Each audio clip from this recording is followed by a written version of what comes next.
What surprised you the very most about the 10-day detox? To see parasites and worms coming out of my body. What was the most that you got out as far as were you getting a lot of white worms, a lot of tapeworms? Tapes. And then I think they're called pork parasites. Yes. I was using my little chart to examine what things were.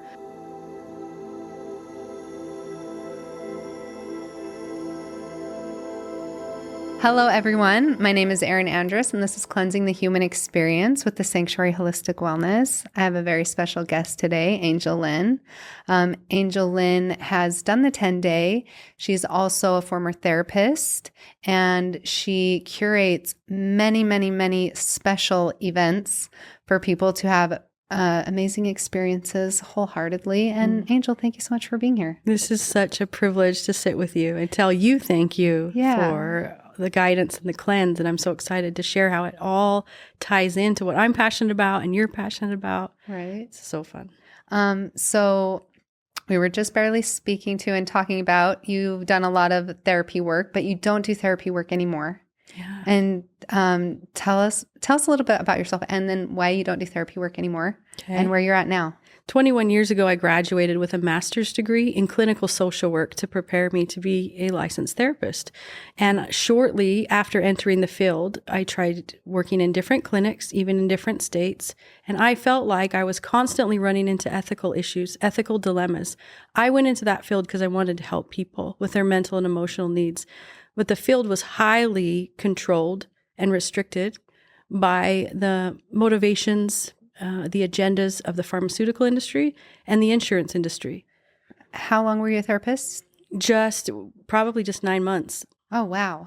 Yeah. You realized quick. It was painful. And I was going in new and first as an intern, and I'm reading charts of people who are now my clients, but they've been in therapy 7, 10, 15 years. And they're not getting better. And I'm looking at the prescriptions they've been on, and I'm looking at their diagnosis, and I'm looking at their insurance, and just realizing it felt like this revolving door. They'd come in for sessions, go out, and almost be guaranteed to be coming back in. So I was like, what is true about the mind and the body and the heart and the spirit? What is the truth? I remember praying at the time. I was asking a greater power, asking God, did you design us to come to this earth and then to live medicated? So one of my challenges with my clients at the time, and I'm not anti-meds, I just want to speak about my experience. My clients were all seeing the same psychiatrist in my office up north at the time. So they were all on the same prescription. Okay. And what I noticed with whether it was a man or a woman, different ages, that they come in and they looked like they were under the influence. You know when someone's eyes are glazed over because they've been drinking and the light is gone? Yeah. They had that same loss of light, and their affect was flat. So they were not having a range of emotions that was normal to human life. So even if the antidepressant or the anti-anxiety was helping them to not be suicidal, which great, that's awesome. Plug it in when you need that scaffolding to support you. But do we taper off? Do we give them the skills to then operate on their own? And these people, I'm looking at these charts, and they've been on antidepressants or whatever meds for years, and I could physically see the effects and mentally see the side effects of these meds. And I just got curious, like, is this all there is? I don't feel like I'm helping people. And I pulled out of a clinical setting, and I operate as a life coach now. So ever since you've been operating as a life coach? Okay. Tell me about that. So for how many years have you been a life coach? Technically for 6. Okay. The interim was I became a wife and a mom. And so for 14 years, I had my own clients. I gave birth to children. How many kids do you have? 5 sons that were born in 8 years. Wow. You have 5 boys? Yes. That's incredible. Yes. And I was a homeschooling mom in Aspen, Colorado for a big chunk of that time. And my friends in that area were very much into holistic wellness and organic eating. Okay. So I practiced with my kids some raw food diets, organic foods. And I noticed their behaviors and their moods shift. That was huge to notice.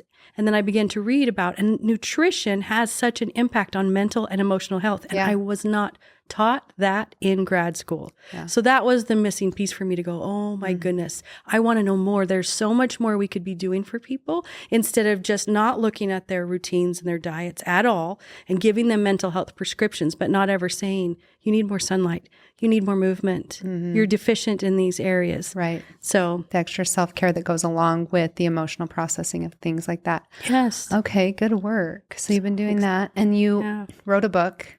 I did. A book came out in the end of 2023. Okay. It's called Soul-U-lar Evolution. It's spelled S-O-U-L, Soul-U-lar Evolution, a Mormon woman's transcendent journey to love. Okay, tell us about it a It's little bit. half memoir, half self-help. So the memoir part talks about my spiritual awakening in 2016. I was living my life, born and raised LDS in southern Utah, commonly referred to as Mormon. Yes. And then one day I got a phone call. There was a warrant out for my husband's arrest. And it threw a wrench in my plan and in what I thought and who we were and what we were. Well, can we talk about that for a second? Because that's a lot. It was just a surprise. And he was an ecclesiastical leader, and we were doing all the things on the outside. How did this affect you at the time? Shock and disbelief. Like, it's called an existential crisis. Yeah. When everything that you think you know is true suddenly was shattered. It was like I was looking at a shattered glass, and I remember, like, my life, nothing makes sense anymore.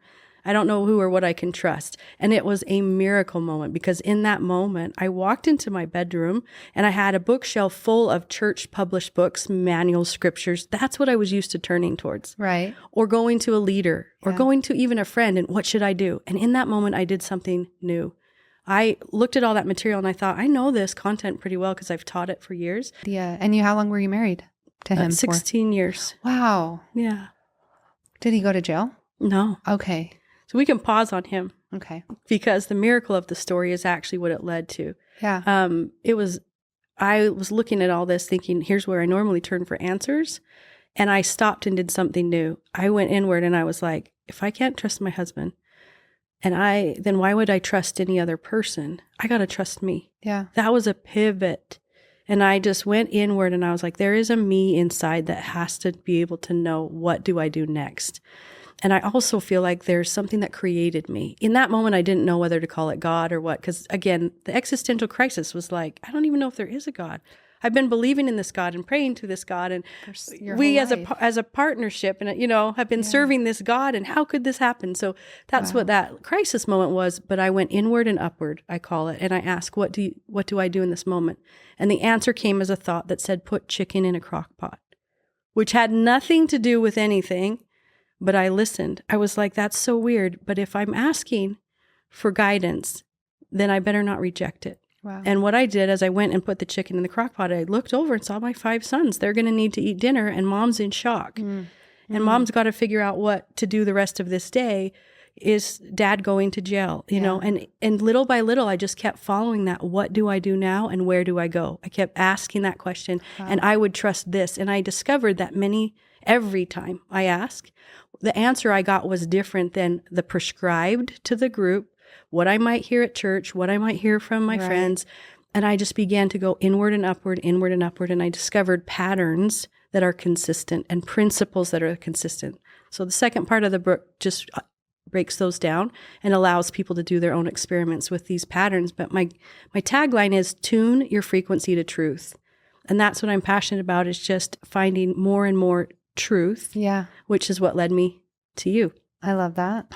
Being so authentic, and here you are now ready to detox out everything. Tell us about your 10-day detox. Yeah. So 1 year ago, I heard about the parasite cleanse, and my body resonated as someone was talking about the experience. Again, learning that the body's a vessel of truth. It cannot lie. This is my hypothesis, that we can lie to it, people can lie to us, but that the body knows truth versus error. Yeah. And there are polygraph tests out there that are conducted, lie detector tests, but we don't know how to use that on ourselves. And I've discovered how to recognize resonance. So as I'm listening to a friend talk about her experience, it was a soul's yes for me, what I call my whole body was like vibrating with this. I love that. Excitement to have the experience. I was so lucky or blessed, or however you want to say it, that the kit showed up the day before a solo trip to Kauai. Okay. So I want to say there are benefits. I've done one at home and I've done one away from home where I got to focus those 10 days on me. Wow. No one was traveling with me. I was in a beautiful place. I could hike. I could have the sunshine, the water. And it was shocking and exciting. Yeah. I remember it was new. I never had done an enema. So let's just talk about that. Yeah. How was your very first one? Once I read the instructions of just the figuring out, how do I assemble this little kit? What is supposed to go where? Yes. Where do I hang the bag? Like I just was new to it. I was getting on YouTube to look at. Uncomfortable and weird, and you're like, feels what? weird. Yeah. And then the energy. Yeah. After that first one, I remember feeling like I want to go running, and I just put on some shoes and went to the beach. Oh, I love that. Feeling light and energetic. Yeah. Then every day it was just, I could not wait. It's enema time. Yeah, right? Like, oh my, yeah. Yes, that's how I feel about the colonics. Yes. I'm like, oh, it feels so good to clean out your colon. You feel so light and energized. Alive. And I've had a history of adrenal fatigue, Okay. Hashimoto's, Wow. chronically elevated cortisol levels, and pre-diabetic. Okay. So to live with so much fatigue and exhaustion, Yeah. and that quick, I mean, all the things that I've tried to feel better, and you're telling me I can have an enema and feel better. Yeah. So I am a big love fan. it. Yes. And then the experience of seeing things come out of my body, that's where the pivot is. It's like you can't deny what you're seeing. And a lot of other things that we do or learn or practice, a lot of it's in theory and it's hard to see the results. Right. Or it takes a long time. Takes a while. This program is so immediate. You have immediate material and results telling you this is what is wanting to come out of your body, and the other things you've tried haven't worked. I have done juice cleanses in the fast, many types of liquid, where I could go 10 days on a liquid. Yeah. But all the components that are part of your package, the binder, you know, the tinctures to kill the parasites, and the enema, and then the colonic at the end. So I came home from Kauai and had my colonic scheduled. How was your first colonic? Amazing. Yeah. I was just like, why isn't this regular and routine? Right. For people's health. Yeah. I've known so many people. In fact, I even had a great aunt that passed away from constipation ultimately. Wow. Compacted fecal matter. Right. And she was in an assisted living every day eating their, I want to say, horrible food. Like I saw the lunch menu, eating the processed food. Yeah. And that's what ultimately took her out. And I'm thinking, this is not hard. I know And it's stories not of even people where their colon's so experience. backed up they throw up feces. They're throwing it's very and before studies out before FDR was in office, there was colon hydrotherapy in the hospitals, but when the FDA was installed, they took them all out. So just interesting. So colon health and cleaning out the colon. I know for me, in my experience, I've never felt better in my life. So I'm so grateful to be able to have that for myself and everyone. Yes. Right. I love that too. And I refer people all the time. Thank you. Got to come and have this experience. And it's just getting over the unknown just because it's new. And a lot of times people are afraid to try something new. It is scary to do it. It's uncomfortable and the unknown. I remember years ago when I was all dabbling in this, how scary it was for me. And I was all alone and there was no colonics anywhere. Up in Cedar, I finally found Valora. But and now we have the plaza that has 3 beds. You can just walk right in when you need, clean out your colon, and the filtration system, and that your the hydration and the water, it's so pure.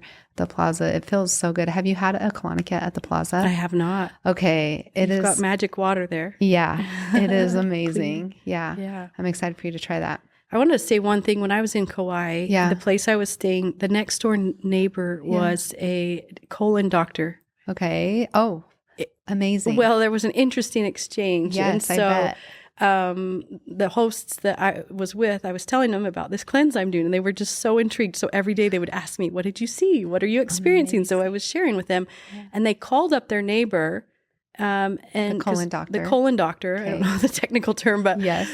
One of the women was about to go get a colonoscopy, and she says, "Hey, should I do a colon cleanse or enemas before this? Do you think I need to get rid of parasites?" Or she was asking him. Yeah. Absolutely not. There's no need to do that, And so to hear his voice on the phone, on speaker, saying there's no need, and I'm living every day with physical, mental, and emotional insights each day. As things got lighter, as my body got cleaner, as I saw what came out, I knew for myself that this is bringing me home to myself. This is cleansing out what doesn't belong. Yeah. And it's improving my physical health, my energy, my mood, and my clarity. Yeah.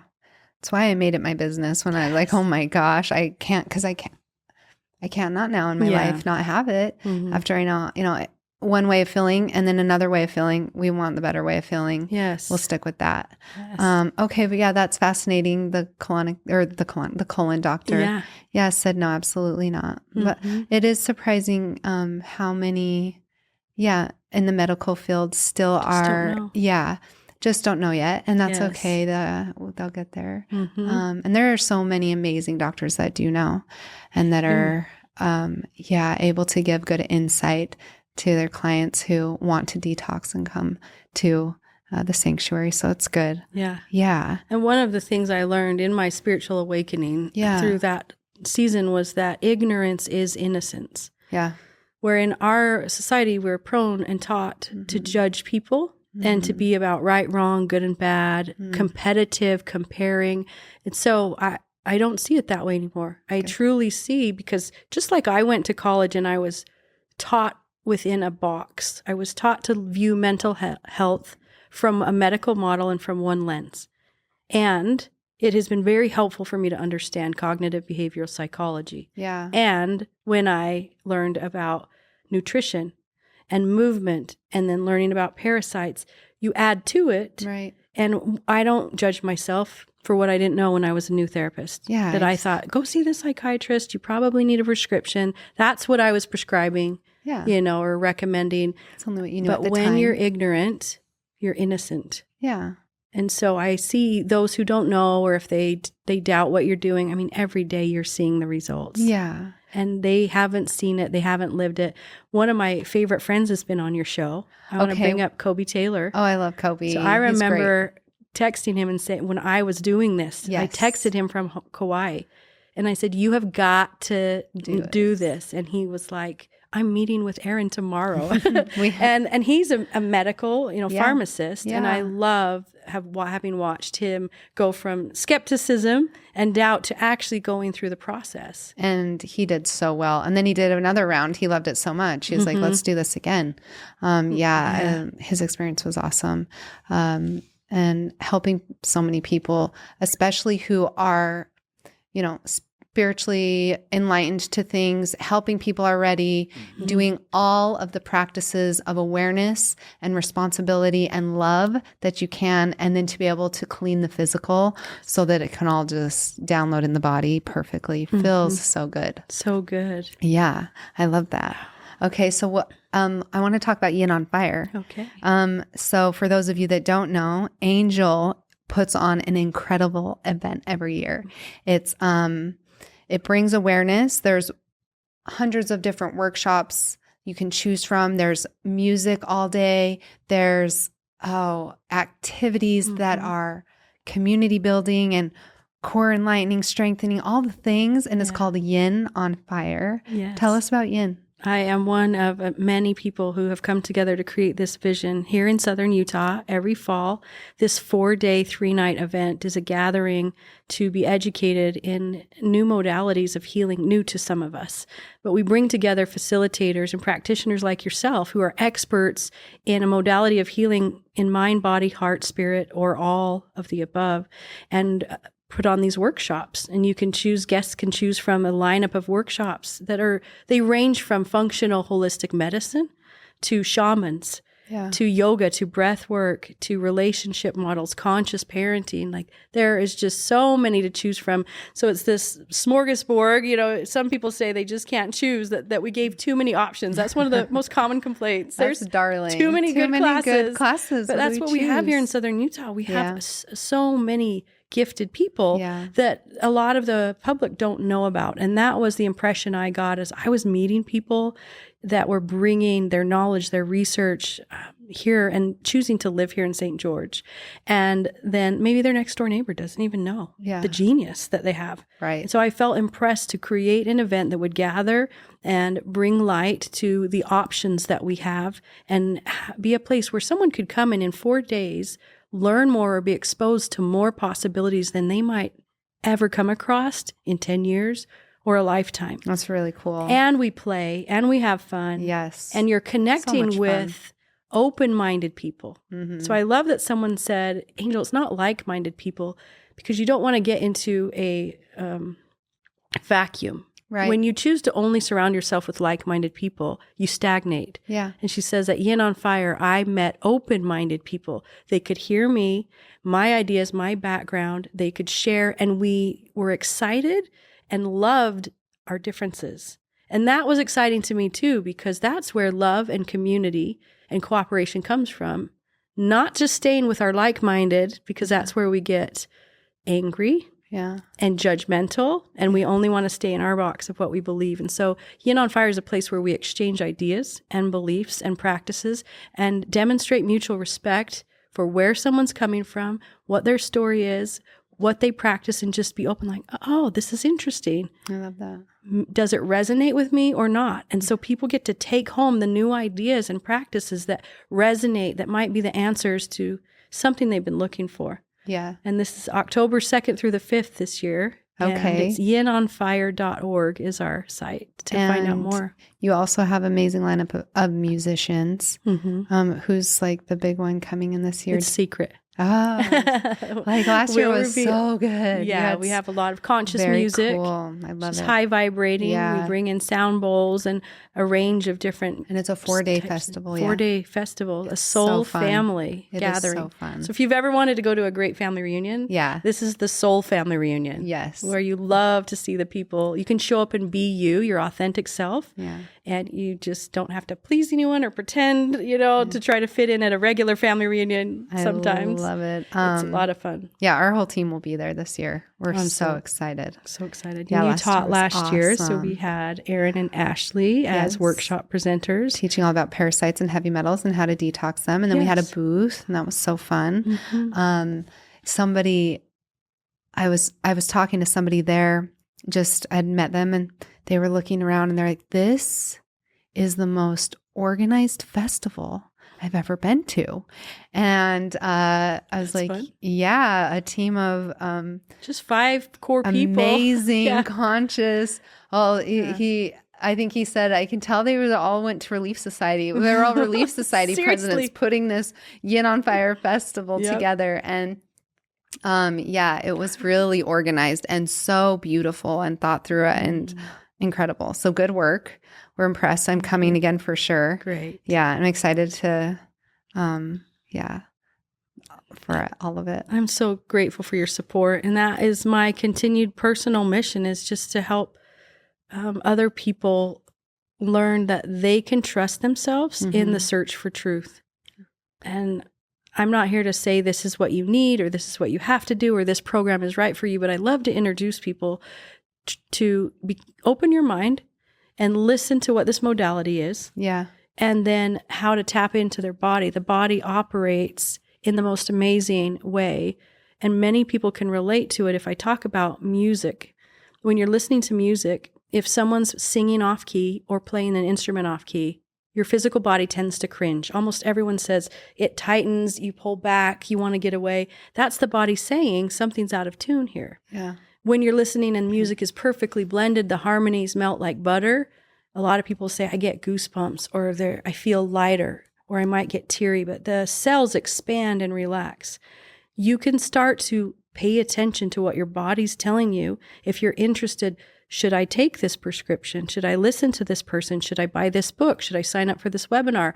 So often we're doing that from just a purely pressured mental place. Like I will listen to external voices of authority because they know more than me. Right. And we've outsourced our trust to other people. And there's a lot of great things out there, but who knows better for what is right for your body than your body? Very good. So relearning that I am the authority over my body has helped to heal so many things physically, mentally, emotionally, sexually, all the levels, is learning that this body is a miracle and to trust it and to listen to it. Yes. Trust your body's ability to heal itself.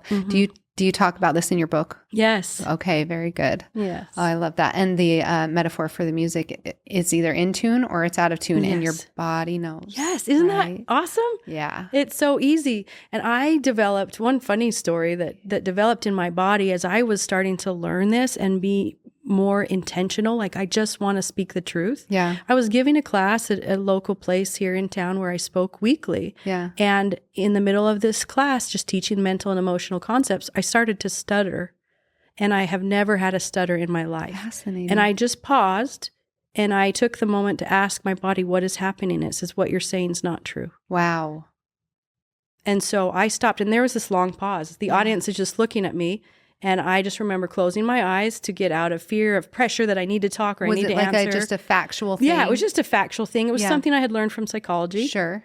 Okay. And I had just done it all the time. I taught the model, the theory on the board. Yes. And in that moment, I was stuttering and my body was saying, you're committed to truth. You can't speak this.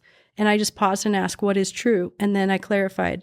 And I just said out loud, I want to clarify, this is what is true. And it was just like a 1 degree calibration. And a lot of times that's all it is. Our words can be just a little bit off of truth. Yeah. But then we just hear what other people say. And so the story grows and we develop these beliefs that are so misaligned with truth, but they become, this is how you parent. This is how you do finances. This is how you eat, And I had a really interesting experience right after I did your cleanse. Okay. I swore I would never put anything unclean into my body again. Okay. The high. Of course. You're just like, oh, I'm a queen and a I'll goddess. Eat fruit the rest of my life. Yes, I will live like I'm in the Garden of Eden. Yes. And everything will be pure. So that was my commitment. So for 47 days, wow, good I work. Lived very in tune. Good and work. Then I went on this river trip. Okay. And it was with a company that was hosting it, and they prepared the meals, and they were in charge of all the rules. Okay. And I had brought some things in my little bag. You're only allowed so much space, but I had brought what I needed for nutrition and liquid. Yes. And there was so much pressure to eat what they prepared, because if you don't eat this, you will get heat stroke, you'll be dehydrated, all of what they're used to. And again, they're innocent. Right. Because they've watched people get dehydrated and have to be helicoptered out. But it was one more place in my life where the pressure of the outside world, when people are uncomfortable with what you're eating or not eating. Interesting that it's it makes them so uncomfortable, the food. Yes. Yeah. So even when you're saying I'm thriving and I feel better than I ever have. And I found that even with friends. Yeah. You go out to dinner, I go because I just want to be with the friends. Yes. But there have been times when I'm like, oh, there's nothing on this menu that I want. Yeah. But I really am here for you. But then people will start talking. It makes them so uncomfortable. Are you not eating? Are you on a diet? And then they feel guilty for what they're eating. And you're like, no, I'm happy for you. I just don't want it. It's okay. Yeah. Be happy for me. Yeah, it's a constant thing in my life, and it's been for years, How do you overcome that? Because that is what has sucked me back into. So I ate what was on the river trip. Okay. I ate it. I caved. I didn't want to make anyone uncomfortable. And then I came home and I've done that again and again and again. And what did I do? I got tired. I got stressed. I just start being so truthful with myself. And I say, I can't eat that. That's awesome that you guys can. I love that. But for me and my body, I can't. So I have this. I just start speaking it. Yes. And if people, they feel so uncomfortable, but I'm just like, this is just for me. And then I always voice, I'm so happy for you. Does that taste good? That looks so good. Good. Yes. I'm really trying to love. Enthusiaze. Is that the word? You can make up words. Enthusiastic about, I love that you can make up words. Yes. About what they're eating so that they can be happy for you and what you're choosing. Just a couple weekends ago, I was with girlfriends and, we all want to hang out. They all want to go out. We go out to a restaurant. I don't eat anything on that menu. So I'm not going to order anything. Yeah. And they were happy for me. I think it takes the right kind of people to be with and choosing into. we all go back and they're all got tummy aches and I'm fine. And the next day, but there's just it's just so common. And that's what I see. And that's what in my family at home, the people eat the same processed stuff, but day after day after day complaining, oh, my stomach hurts. I have a ton of gas. I'm so tired. So all you can do is lead by example, and eventually everyone around you is like so happy for you. And then they're also wanting to choose into the healthier options. So everywhere, when I was out with my girlfriends, that was the only restaurant I went to. Everywhere else, they wanted to know like where we're going to go, what I would choose. And then we got to go to the juice bars and the healthy places, So it's that awareness. So you can bring the awareness in. Well, I just needed to hook back up with you and get that pep talk because I want to be done with feeling pressured to join the crowd and to keep people happy when it really doesn't feel good to me. The moments of the cleanse I did with you and another time prior to that when it was just, I'd ask my body, what do you want? What do you need? This was an amazing experiment because one time I said, what do you want? There was this craving and it was like French fries was the thought that came to me. But then I said, okay, but body, what do you need? And celery juice came to my mind before I knew anything about celery juice. Very good. I didn't know about Dr. Oz or the medical medium or anything. Yeah. But I since learned the difference. So my body was wanting salt. It's craving. But what I know is French fries is what's on my menu, right? It's what's in my common everyday life as you're driving by a fast food place. And I went out and got the celery, juiced it at my neighbor's house. I just said, my body's asking for this. And little did I know, it was so much what I was needing because I was training for a marathon and I had been experiencing nausea at the end of long runs. Yeah. And after I started drinking this, I didn't have it. I asked a runner friend who has a lot of experience, and she says, oh, the nausea is low electrolytes. You really need to drink more salt, like celery juice. Has the most electrolytes out of all. So, boom. But the original idea came straight from my body, from saying, what do you want? What do you need? Right. So when I practice that, I'll say the want is like a craving or a compulsion or something I'm familiar with, but the need is more direct, truthful, authentic. And when I live that way, the spiritual downloads and spiritual connection is so clear, like the voice of truth in all areas of my life. I think that's a good practice for everyone who's listening and to ask, is this what I want or is this what I need when it comes to food, right? It takes it out of the judgmental, what's good, bad, right, and wrong. And I have so much shame around food that has been like, moralizing food. Yes. And so then I'm punishing myself. I need to eat something that's good. And playing that game, you just wipe that off the table and come back asking the body, what do you want? Okay, I can understand why you want that burger. What do you need? And it will tell you the purer form. Yes. So please experiment with that. I hope the listeners will just try it on and see where it leads them. Especially during the detox, you get such emotional cravings and you want and versus what you need. What was your favorite day on the detox? Do you remember? The last day. No, I think it was amazing. The last day, truly, like, this is sustainable. I remember just feeling like I really can live so much more simply when it comes to what I consume. Yeah. Being like 10 days, it's a piece of cake. Like I said, I went 47 days. That's really great. On fruits and liquids and small amounts of whatever my body was saying it needed. It was completely unlike a regular routine or standard American diet. And you do realize how much we socialize just around food. It's a continuous and constant thing. I so look forward to the day when we want to gather, just so that we can just come to what we want to be doing and sharing our hearts and our experiences versus worried about the food. Everyone's so worried about the food all the time. And really all we're craving is to be fulfilled in our hearts and connection, right? Yes. Yeah. To feel nourished in other ways and to feel full already. And so the awareness of food, do I want it versus do I need it? It's so good. Angel, what surprised you the very most about the 10-day detox? To see parasites and worms coming out of my body. Okay. Do you remember what was the most that you got out as far as were you getting a lot of white worms, a lot of tapes? And then I think they're called pork parasites. Yes. I was using my little chart to examine what things were. A lot of pork parasites. And just to think that, and big long ones. So the longer they're in there, the bigger they are, right? Yep. They've spent some time in my body. And just to think that all these years I had no idea that this was in my body, and to be standing there looking at it. At the worms. At the worms. Yeah. And the funny thing is what people say is like, have you been out of the country recently? And all the things. And I make jokes now. Yes, parasites and worms need passports and visas to enter America. So, of course, we don't have them. Like, what are you thinking? So funny. That's an example of the collective unconscious. People just assume things without stopping to think for themselves. Right. Well, they're everywhere. But that's probably the most common thing that you hear too, is people don't expect that the average person has parasites or worms. Yeah. There's many people that I talk to. It's like, I'm good. I don't have parasites. I'm like, okay, dokie.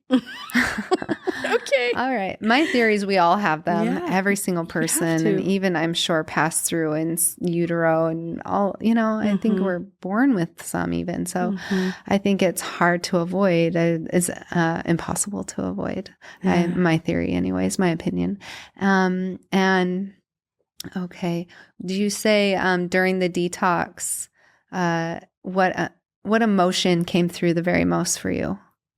I feel like it was actually on the lighter side of joy. Oh, I love that.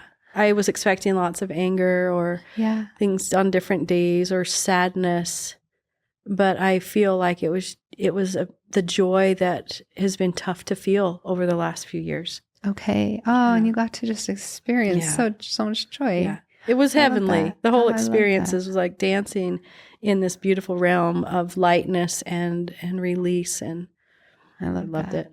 Do you have plans to do it again? Yes, I'm prepping myself now. You are now? Yes, I'm prepping just by I'm doing lemon water every morning first thing, and then a celery juice, 32 ounces of celery juice. I love that. And looking forward to the next.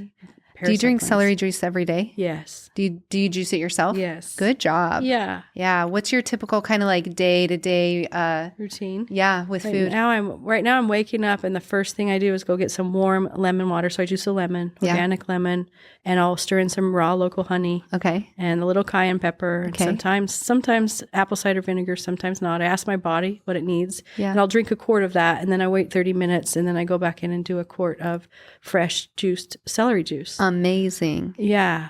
Good work. And the clarity and the energy is I'm working on getting back to that pristine routine that I was in and weeding out the typical eating patterns. By the end of the day, sometimes the end of the day when I'm tired is when I'll eat traditional food or what everybody around me is eating. Like cooked food. Yeah. And it's lower vibrational. It doesn't feel great to me. Yeah. So I really have been working on releasing the programming and the need to please others. Good. And coming back home to body, what do you need? That I just want to please my body. Good work. I know for me, and it's in my relationship, my main relationship, that's hard for me to choose in for myself when my person wants, something else, and I go, okay. But really authentically being what you want is going to tune everything and make the body feel the best, and letting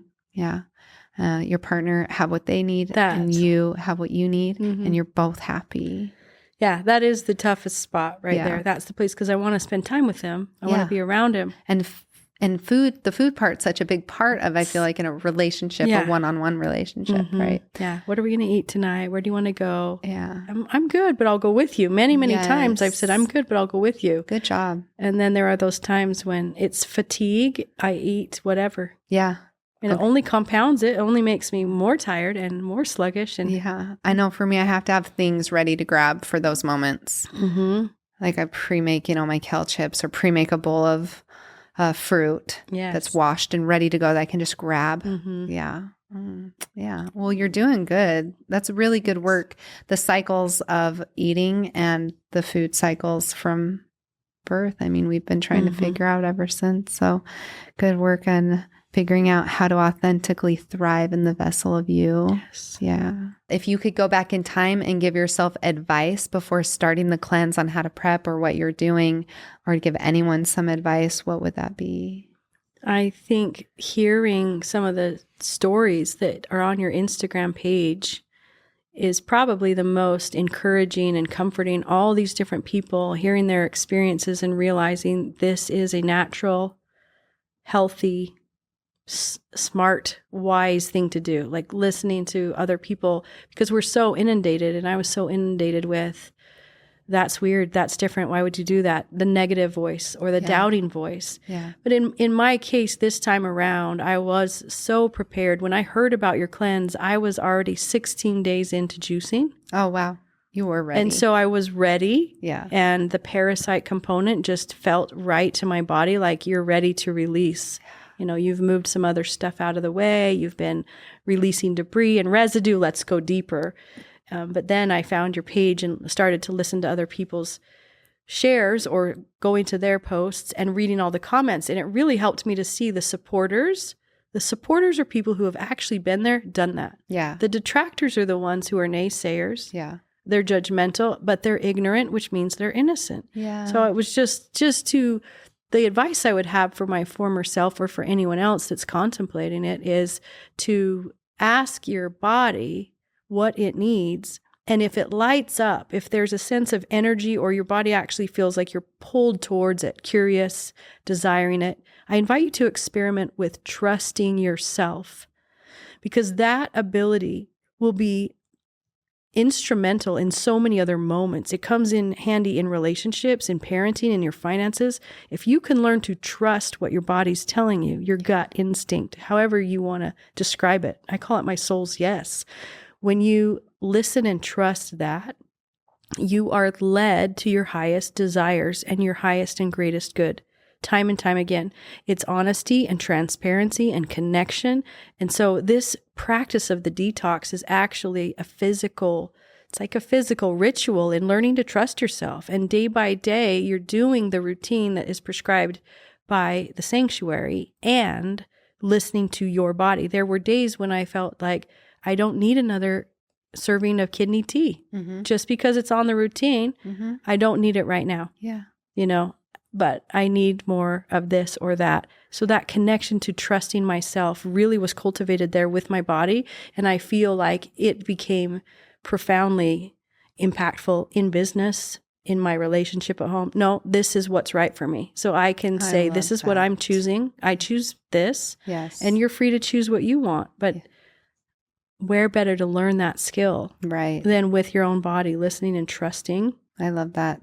Trust is a huge thing. And the 10-day does provide that, because every day you have to go into it and trust. And so it opens up the pathway. I found trust sits so specifically right in the thyroid for people. Oh, it's very blue and it needs to unlock. And then once it does, it floods through the heart, and then we're able to bring in what we need.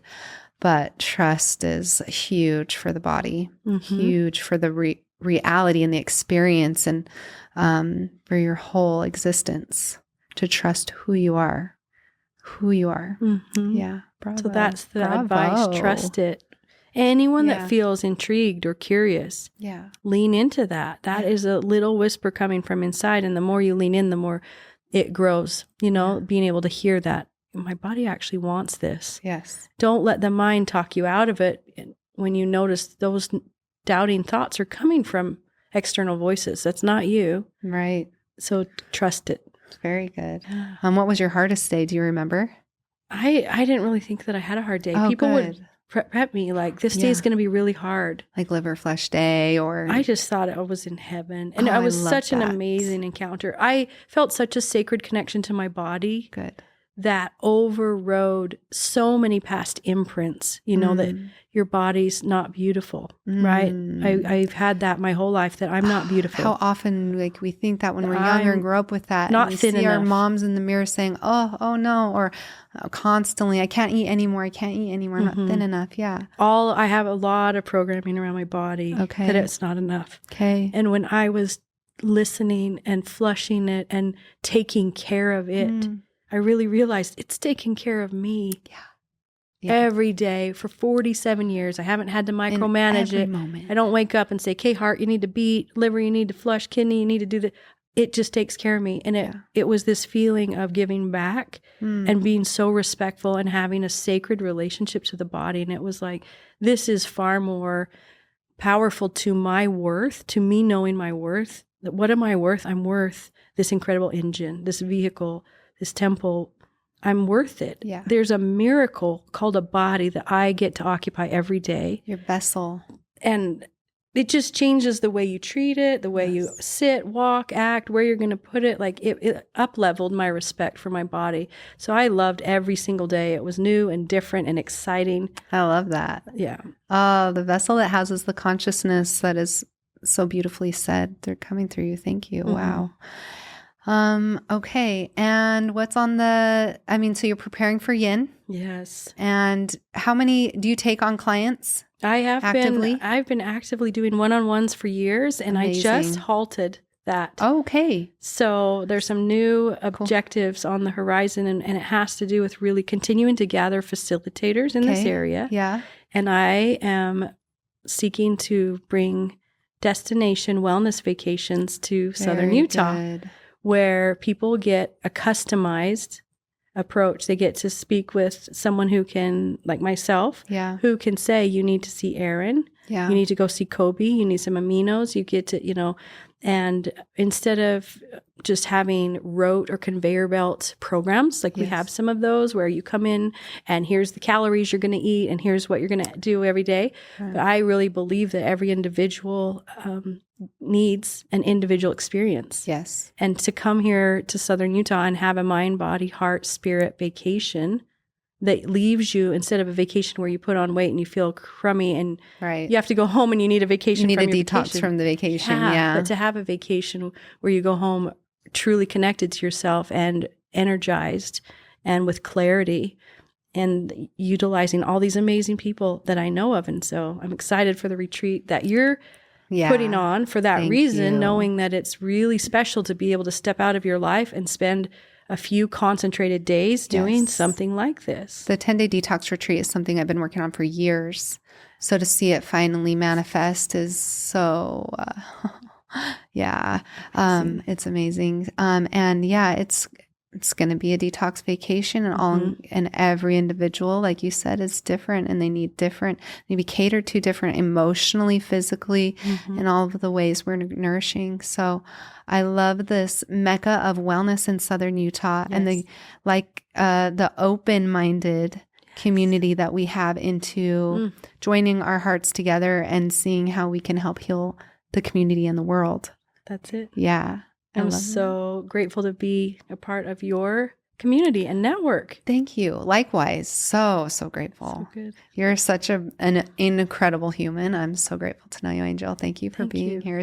If anyone wants to get a hold of you or find out anything, more information, or get your book, how do they do that? My book is available on Amazon. Soul-U-lar Evolution by Angel Lyn, Lyn.